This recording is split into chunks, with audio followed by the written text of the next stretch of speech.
Après on dit, ils confondent les P, les B et tout. Bah oui, mais nous aussi, quoi, si on voyait comme eux. Ah, c'est sûr, oui. Donc en fait, on est aussi handicapé qu'eux Mhm. si on utilise leur canal. Mais ce canal-là, Ouais. c'est celui de la contreforme, c'est celui de la 3D, donc ça fait quand Mhm. même beaucoup d'atouts si on les stimule. Ouais. Et donc tout ce qui est dysfonctionnement d'apprentissage, en tout cas de la lecture, du calcul, du graphisme Ouais. ou de l'écriture, n'existe pas. Oui, c'est pour ça que nous, on pense que ces outils-là, qui sont considérés comme des dysfonctionnements, en fait, si on les adopte, Mhm. on adopte ces gens-là, quoi. Ouais, On les ouais. adopte et du coup, nous, on s'enrichit parce qu'on se dit, bon, déjà, c'est beau, Ouais. c'est pas un zéro sur une feuille. Mhm.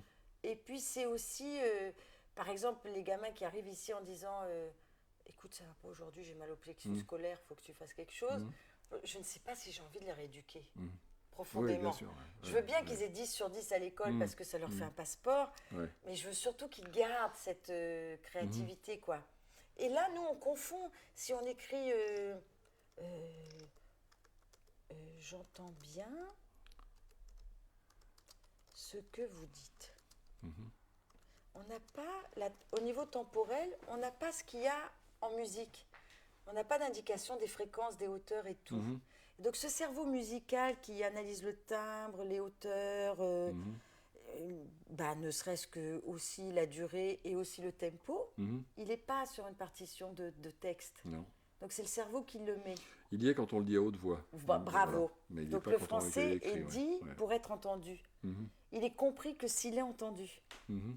Mais quand il est en voix silencieuse, on reste dans une lecture superficielle. Et ce que fait le dyslexique, lui, c'est que la lecture superficielle, il ne peut pas. Il faut qu'il l'entende, il faut qu'il le joue, vraiment théâtralement, ou il faut qu'il le chante.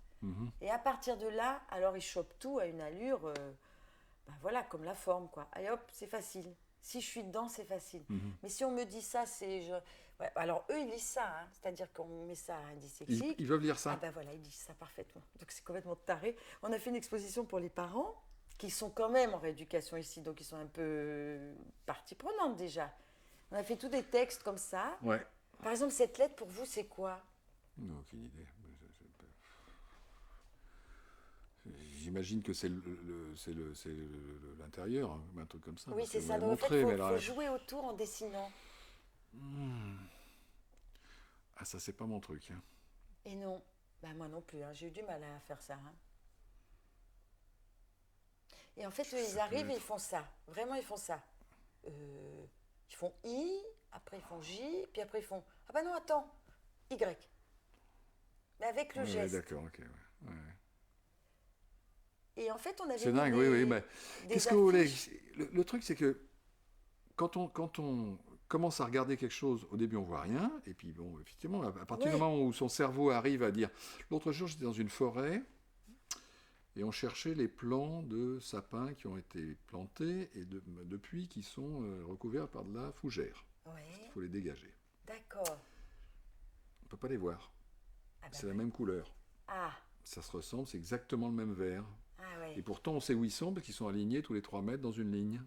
Ah oui, donc et on ne les voit pas. Et puis, non, mais on ne voit pas. Puis après, on dégage, on dit, ah oui, ça doit être là. Et puis le cerveau, et puis on fait, ah bah oui. Là, et là, et là, et là. Et là, on les voit. Et là, on les voit. Ça veut dire qu'on a réussi à trouver quelque chose de spécifique qui différencie du reste, alors qu'au début, le cerveau n'est pas... Alors qu'il n'y a aucune raison cette tâche-là n'est pas... voilà. Alors j'imagine que quand on commence à se dire tac, tac, tac, voilà. Et alors, le truc, c'est coup d'après... On va y arriver. Voilà. Alors... Mais ce qui est très étonnant, c'est qu'on écrit des textes entiers comme ça, et les gamins, ils arrivent... Il faut qu'ils aient moins de 12 ans. Parce qu'après, ils sont déjà conditionnés. Ouais, d'accord. Là, ils disent « je comprends rien ». Par exemple, un adulte face à un texte, il va dire « je comprends rien ». Au bout de 20 minutes, il va le lire. Si on le laisse dans un coin, devant lui, sans s'occuper trop.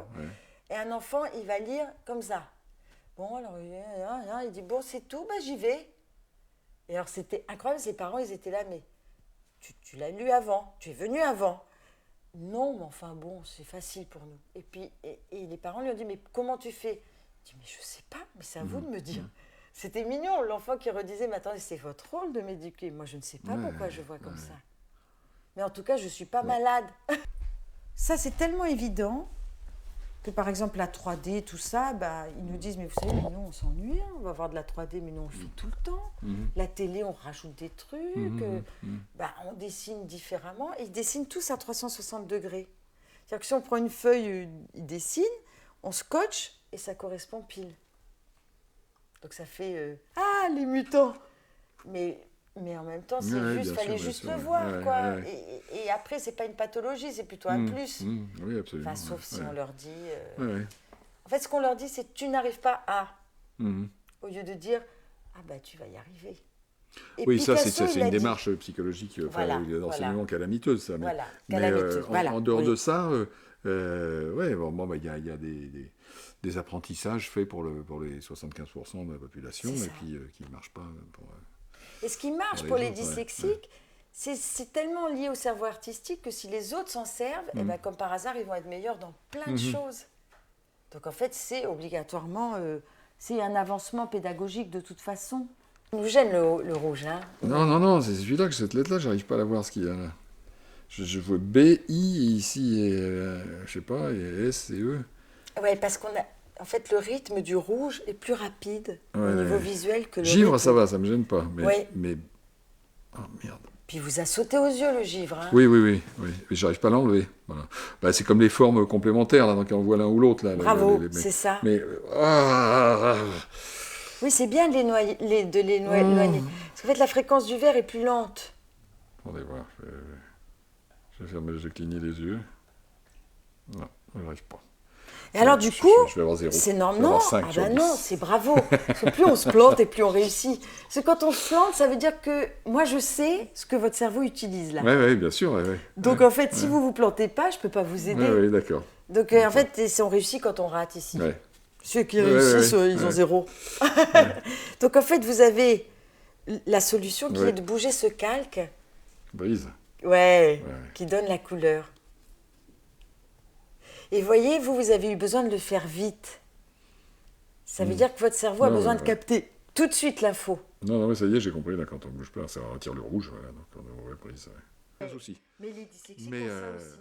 Ah oui? C'est-à-dire qu'en fait, ils ont une ce sont des paraboles, ils prennent tout, et pendant que la maîtresse parle, par exemple, ou le prof, il va analyser la couleur des chaussettes, qui est quand même passionnante. Et donc, s'il a ces chaussettes-là, c'est qu'il n'a pas de voiture. Mais s'il n'a pas de voiture, comment il vient? Peut-être il habite pas loin. Et alors, tout ça passe, on lui pose une interro, il ne sait pas, et le soir, il rentre à la maison, il dit « Je sais ce qu'elle a dit.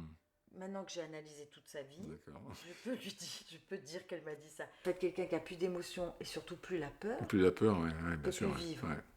Donc, en fait, on se rend compte que peut-être que le cerveau raisonnable, il est dans l'émotion. Donc, pourquoi on n'encouragerait pas réellement les gens à apprendre avec l'émotion, puisqu'on sait que c'est ça qui marche. Et que le cartésianisme pur, c'est l'émotion, finalement. Oui, ça fait partie de la stratégie de survie. Ça fait partie de la stratégie de survie. Bien sûr. Donc, aimons ou détestons, pourquoi ils retiennent... Mais quand même, un dyslexique, il va voir un film, il se souvient de tout. Il se souvient de tous les dialogues, il va se souvenir de tous les détails. Et on lui dit, on lui donne une feuille à apprendre, il ne sait rien, il met 15 jours à l'apprendre. C'est juste pas pensable, il n'est pas lobotomisé.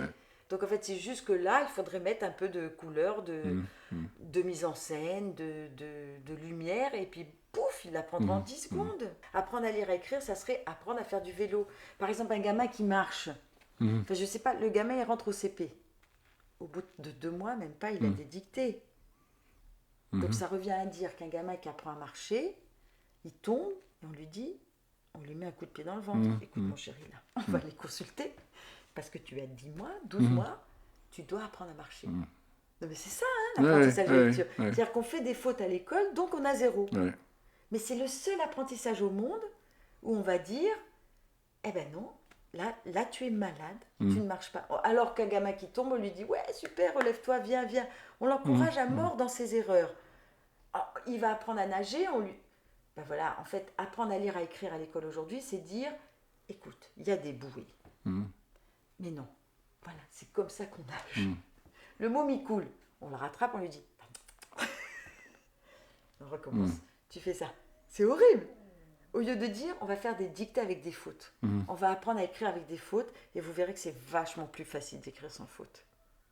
Mais s'il n'y a pas 1 an ou 2 d'erreurs voulues et consenties, eh ben, ils n'apprennent pas à lire et écrire. Mais ils dyslexiques ou pas. C'est marrant parce que les gens qui sont aquaphobes, on leur fait ça, on leur dit essayez d'aller sous l'eau. Ah oui, c'est génial. Ils n'arrivent pas, c'est impossible d'aller sous l'eau, c'est très difficile, on flotte, c'est comme ça. Oui, voilà. Donc on leur dit essayez, allez-y, essayez. Et ils essayent, puis ils n'arrivent pas. Et donc, ils flottent. Voilà. Et ils disent ah merde, je flotte, je n'arrive pas à faire l'exercice. C'est fabuleux, bon, ça. Hein Ben voilà, ça serait ça. C'est ça l'idée.